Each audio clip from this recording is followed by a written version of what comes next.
네, 귀한 간증 감사합니다. 우리 너무 많은 은혜를 주신 우리 윤정자님께 다시 한번 감사의 박수. 평상시에 막 이렇게 밝고 쾌활한 윤정자매가 아니라 차분한 윤정자매님 모습이 오늘 굉장히 낯설었는데, 중간중간에 춤 얘기가 나오니까 또 다시 본래 윤정으로 되돌아오고 하여튼 너무 고생 많으셨고, 이번에 강남 일지구에 BTC 1-3 통틀어서 이제 한 명밖에 없어서 좀 많이 아쉬웠습니다만, 우리 내년에 좀 더 기도로 훈련에 좀 더 분발할 수 있는 한 해가 되었으면 좋겠습니다. 예. 3 훈련 가운데 가족 구원에 대한 또 귀한 하나님 또 응답 주시고, 또 직장에서의 복음 전하는 사역, 또 영적 3세대 등등 우리에게 많은 도전과 또 이런 은혜가 되었던 시간인 것 같습니다. 어제 그 이제 BTC3가 아니라 BTC 훈련원장이신 고설중 순장님네 교회에 어저께 잠깐 놀러 갔었어요. 이번에 백오교회는 우리 강남 일지구와 같이 이렇게 와서 군전도 실천 사역을 했는데, 제가 섬기는 임마누엘 교회는 이번에 BTC3 훈련생 5분과 4분인가? 4분. 네. 훈련생 4분과 훈련 간사님 5분. 이렇게 이제 9분이 오셔서 임마누엘 교회에서 그 그룹 전도를 했었거든요. 근데 그때 그 고설중 형제님 교회, 섬기시는 교회에서 차를 빌려주시고 장병들 간식을 거기서 이렇게 지원해 주셨어요. 그러면서 이제 군선교 소식을 듣고, 거기 이제 중보기도 하시는 광야의 샘이라고 하는 이 자발적 중보기도 모임 하시는 분들이랑 같이 식사교제 하고 싶다 그래가지고 어제 가서 이렇게 나누다 보니까 또 예전에 제가 쓰리 받았을 때 얘기도 좀 나오고, 김용식 그러면 김용식 BTC 그러면 수두밖에 생각이 안 나는. 네, 그래서 어저께 거기 오셨던 분 중에 의사 선생님이 한 분 계신데, 그 얘기 들으시더니 성인 수두는 사망하는 사례가 많다는 얘기를 듣고 어저께 깜짝 놀랐어요. 처음 알았어요. 그래서 그때 그럴 수도 있었겠구나. 네, 그래서 하여튼 뭐 어제도 은혜의 시간 잘 보내고 왔습니다. 오늘 우리 같이 나눌 하나님 말씀은 다니엘서 11장 21절과 다니엘서 11장 21절을 형제님들이, 그리고 32절을 자매님들이, 그리고 39절을 다 같이 이렇게 3절을 좀 읽도록 하겠습니다. 자, 다니엘서 11장 21절 형제님, 32절 자매님입니다. 자, 형제님들부터 21절 시작. 또 그의 왕위를 이을 자는 한 비천한 사람이라. 나라의 영광을 그에게 주지 아니할 것이나 그가 평안한 때를 타서 속임수로 그 나라를 얻을 것이며,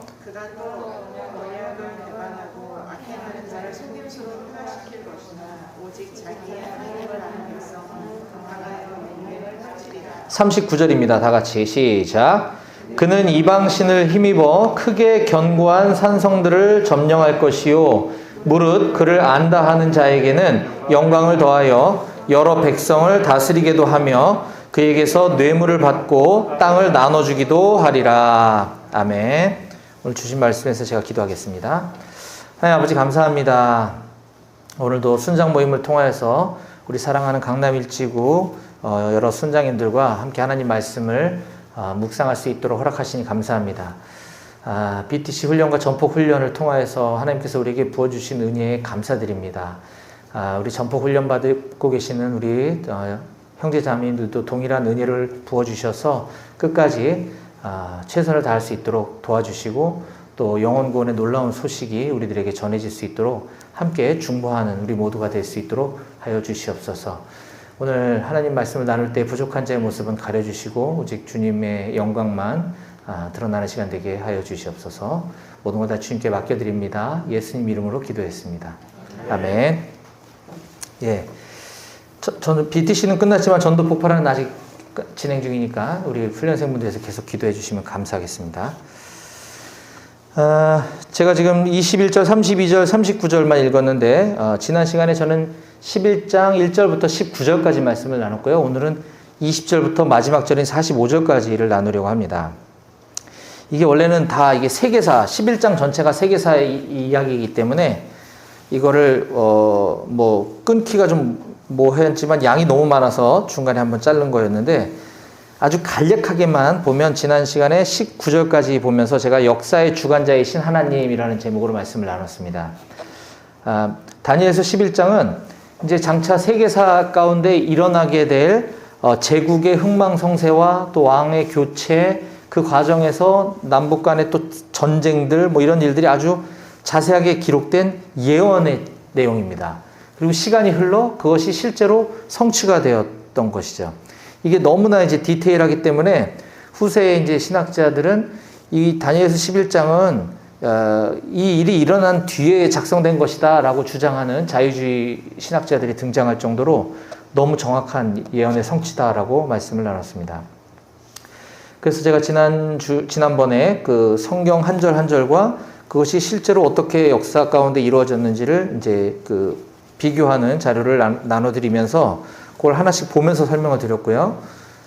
그 내용을 큰 줄기만 살펴보면 먼저 2절에 바사 제국, 페르시아 제국이 등장하고 거기에 이제 넷째 왕이라 언급되어져 있는 크세르크세스, 우리 성경에는 에스더서에 등장하는 아하수에로 왕이 정복 전쟁을 펼치면서 헬라, 그리스 지역까지 이제 영토를 확장하려고 하다가 살라미스 전쟁이라고 하는 전쟁에서 크게 패하면서 이제 바사 제국이 멸망을 하게 되고, 그 다음에 알렉산더를 중심으로 헬라 제국이 등장을 하게 됩니다.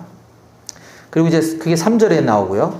그 다음 4절부터 19절은 크게 그냥 뭐 계속 왕이 바뀌고 뭐 싸우고 이 얘기인데, 결국은 그 13년 동안 20살의 왕이 돼서 33살까지 통치했던 그 알렉산더가 이제 죽게 되자 그 헬라 제국은 4개의 또 작은 나라들로 분열되게 되는데, 그 중에서도 특히 남방 지역은 애굽, 이집트를 중심으로 프톨레미 왕조가, 북방 지역은 시리아 지역을 중심으로 셀류쿠스 왕조가 이제 그 힘을 이제 키우게 됩니다. 4개로 분열됐지만 결국 애굽, 북방, 시리아, 이렇게 이제 두 제국 간의 그런 패권 다툼과 갈등에 대한 얘기들이 등장하는 것을 우리가 살펴보았습니다. 자, 그걸 통해서 우리가 깨달을 수 있는 교훈은 그 아무리 강한 어떤 왕이나 어떤 나라, 제국이 등장한다 하더라도 그런 것들을 세우시고 폐하시는 분은 오직 우리 하나님 뿐이시다라는 것. 그리고 그 강한 왕이 하나님을 경외하는 왕이든 그렇지 못한 왕이든 상관없이 모든 권세의 주관자 되시는 분은 하나님이시다라는 것 나눴고요. 그래서 모든 권세는 다 하나님의 아래 놓여 있게 되고, 하나님의 계획과 하나님의 정하신 때가, 하나님의 계획이 뜻 이루어지고 하나님이 정하신 때가 되면 그 끝은 반드시 있게 된다라는 말씀을 나눴습니다.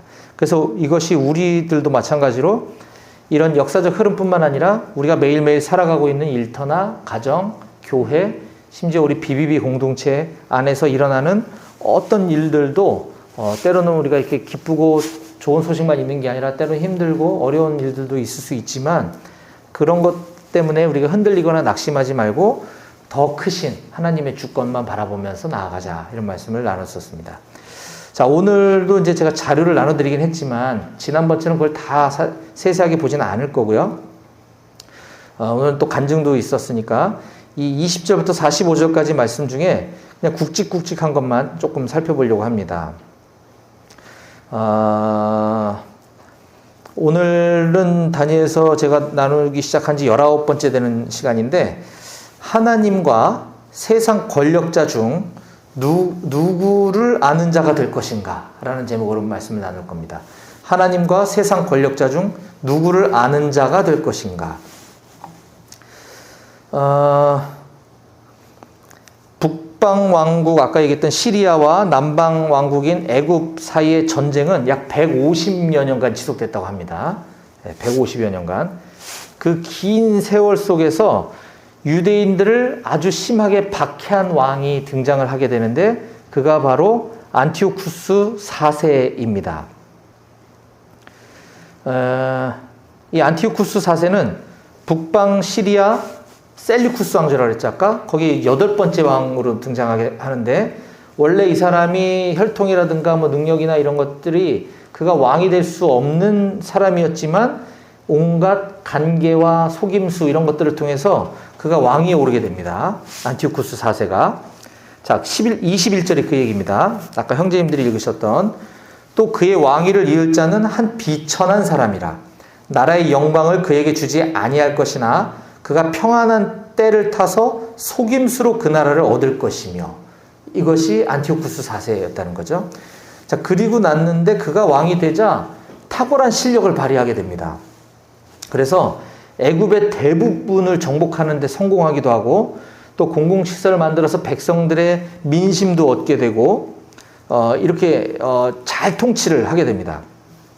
그런데 그가 이제 점점 그 비천한 자가 이제 막 능력을 발휘하고 이러다 보니까 아마 시간이 지나면서 타락을 했는지 점점 이상한 행동을 하게 되고, 결국 그의 통치 행위는 광기에 가까울 정도로 미치광이 왕이 되고 맙니다.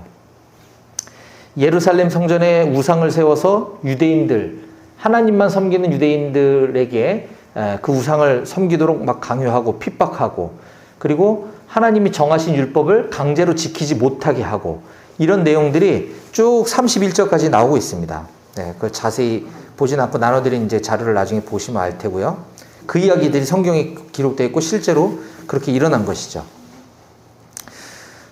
근데 안타까운 거는, 이 하나님 늘 그러셨던 것처럼 이 안티오쿠스 4세, 아무리 악한 왕이라 하더라도 그에게도 하나님의 말씀이 들려졌다라는 것입니다. 선택을 할 기회가 있었음에도 불구하고 그는 하나님의 말씀을 듣고 전혀 반응하지 않는 선택을 하게 되는 것이죠. 28절과 30절에 이 거룩한 언약이라는 표현이 3번씩이나 반복해서 등장을 합니다. 자, 28절만 읽어볼게요. 북방 왕은 많은 재물을 가지고 본국으로 돌아가리니 그는 마음으로 거룩한 언약을 거스르며 자기 마음대로 행하고 본토로 돌아갈 것이며. 예, 그는 마음으로 거룩한 언약을 거슬렀다라는 것은 그가 하나님의 거룩한 언약을 들었었다라는 것이죠.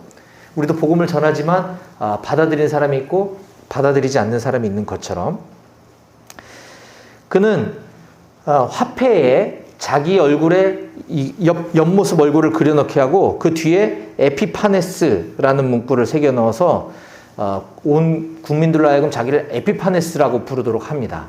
네. 왜 옆 얼굴을 그려놨을지 모르겠어요. 그때도 얼짱각도가 있었는지.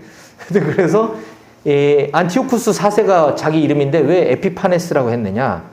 이 에피파네스라고 하는 단어가 신의 현현이란 뜻입니다. 신의 현현.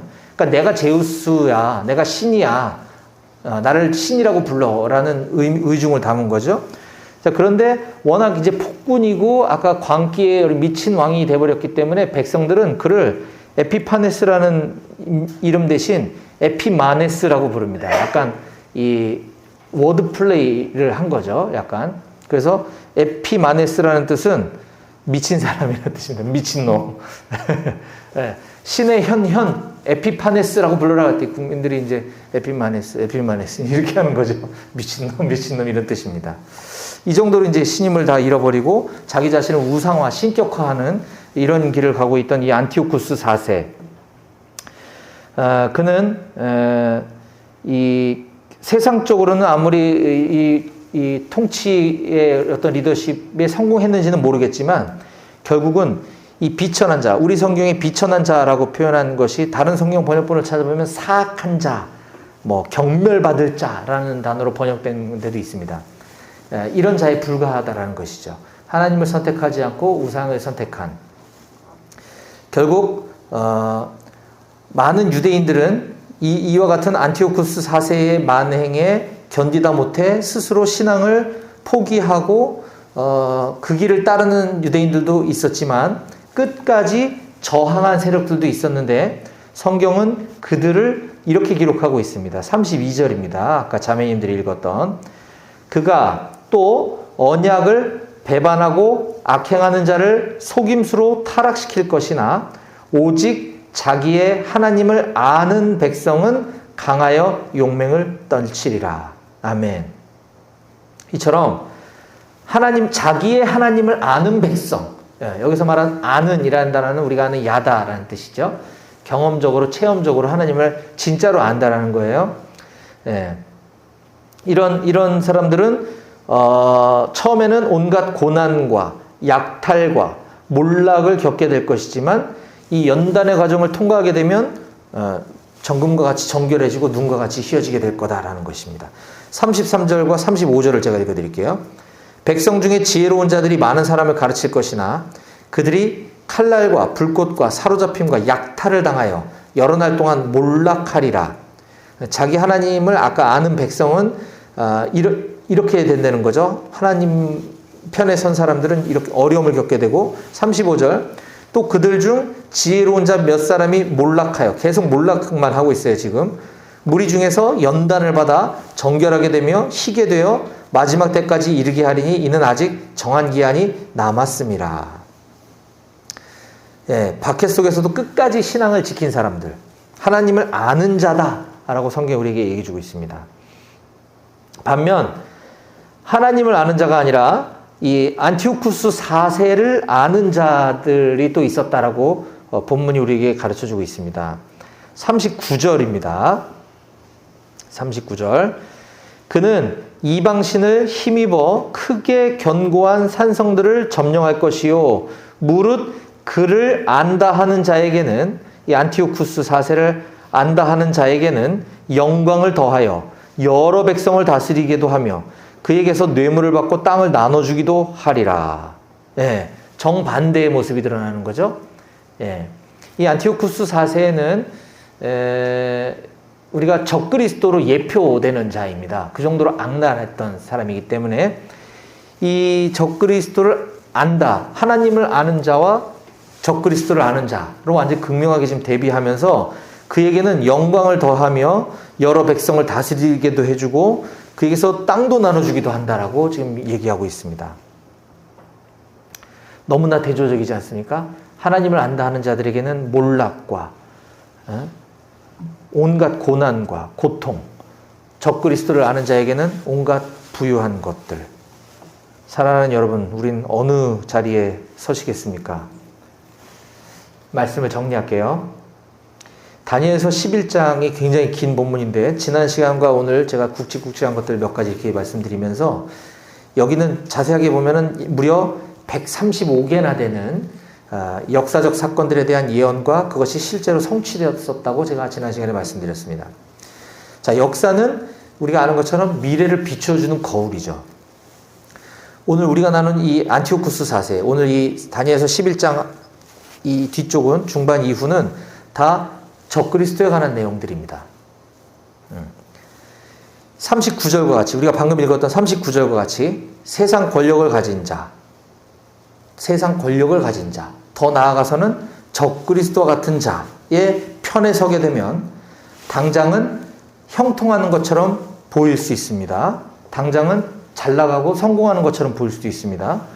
그러나 우리는 지금 당장은 실패하는 길, 고난의 길이라고 생각이 들어도, 당장은 망하는 것 같아 보여도 우리는 마땅히 하나님을 아는 자리에 서야 될 줄로 믿습니다. 잠언 24장에 기록된 말씀 제가 읽어드리고 우리도 모두 이렇게 살아갈 수 있기를 간절히 소망합니다. 잠언 24장입니다. 너는 악인의 형통함을 부러워하지 말며 그와 함께 있으려고 하지도 말지어다.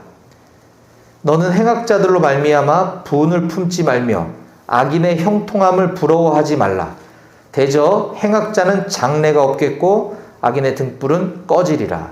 내 아들아, 여호와와 왕을 경외하고 반역자와 더불어 사귀지 말라. 아멘. 기도하시겠습니다.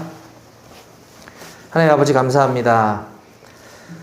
오늘 우리를 하나님을 아는 자로 불러주시고 우리를 안다 해주셔서 감사합니다. 주님, 우리가 일터에서 또 삶의 현장 가운데서 살아가다 보면 악인이 형통하는 것을 보기도 하고 때로는 그것 때문에 우리의 마음이 무너질 때도 있을 때가 있습니다. 주님, 그럴 때 우리가 다른 것 바라보지 아니하고 오직 하나님께서 예비하신 영광의 면류관만 바라보며 표대를 향하여 나아가는 우리 모든 순장님들, 우리 모든 직장 선교사님들 다 되어질 수 있도록 주님 도와주시고 함께하여 주시옵소서. 오늘도 순모임을 통하여서 또 하나님께서 예배해 놓으신 큰 말씀의 은혜를 우리가 누리고 또 그렇게 삶 가운데 적용하며 살아가기를 소원합니다. 하나님 순모임 가운데 함께하여 주시고 크신 은혜를 더하여 주시옵소서. 이 시간 이후에 모든 순서를 다 주님께 맡겨드리고 예수님 이름으로 기도했습니다. 아멘.